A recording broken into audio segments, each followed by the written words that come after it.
Hi and welcome to Tech Aperture. It's been some time since I posted a video, and maybe my videos haven't been doing well in the last few months, that I thought, okay, why not take a step back and get on with getting better content. Now, as you would read from the headline of the video, it is 1 year with the A7III. So it's been 1 year since I got the A7III, almost a year plus. So here are my thoughts that I would like to share on the A7III and what are its pros and cons. Okay, first, the image quality. The image quality is something that I really liked. So while I'm not much of a purist, I got to say that the pictures have a lot of capability, both raw as well as JPEGs, and they have a latitude of correction. You can adjust the highlights, the tones to a certain extent, as capable as a camera with a 2-year-old sensor. Another thing is the battery life.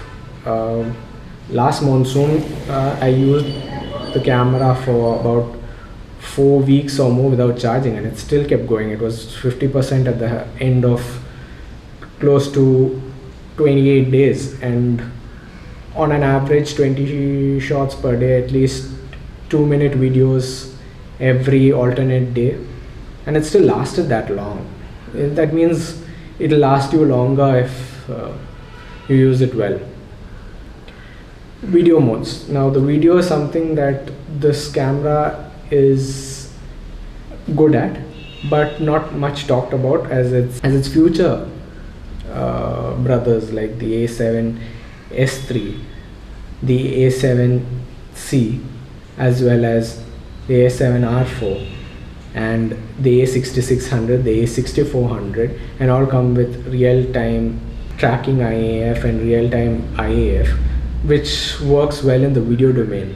Well, this has real-time IAF, but to a certain extent it is a 2-year-old technology. So, well, I won't complain much on it. It's my primary camera for video, shooting YouTube videos, and it's given me the best experience. Now, what else is there? So, on the cons part, Sony's color science for the A7III.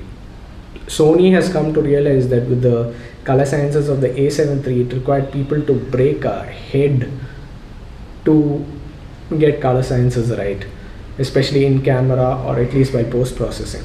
It's part of the learning curve of photography that you learn to color, or you learn to color grade your footage, or you learn to get your colors right. That's a fundamental lesson, and the Sony A7III makes you work to get the tone that you would want, while later cameras like the A7S III, the A7C, and most have good color sciences, very balanced color sciences coming about. Now, real-time tracking AF and real-time IAF, that is something I would have wanted to see in this model, but I think Sony has stopped all firmware updates for the A7III. What can bring it on par is a good firmware update that brings it on par with most of the newer cameras. But why would Sony do that? They want to sell their later cameras. But the fact is that the Sony A7III actually happens to be one of Sony's best-selling cameras. So, will they?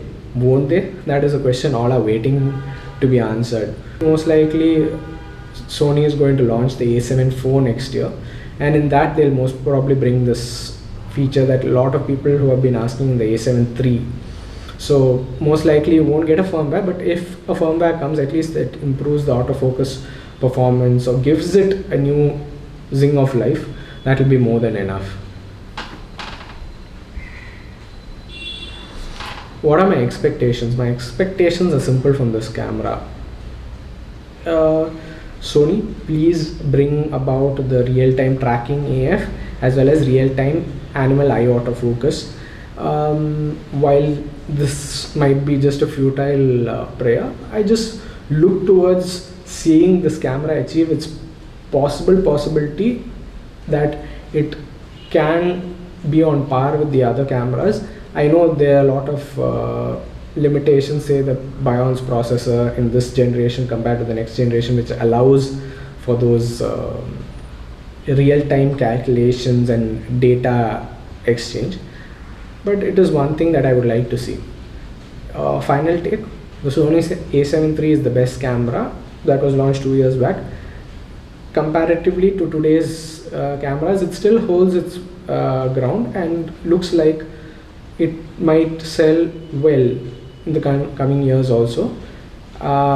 Most probably everyone is looking forward to the A7 IV, which will come out with a flip screen and more higher resolution sensor.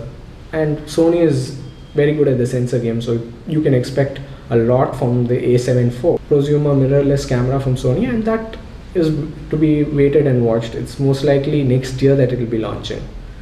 So until next time, click like and subscribe to my channel. This is Siddharth signing off.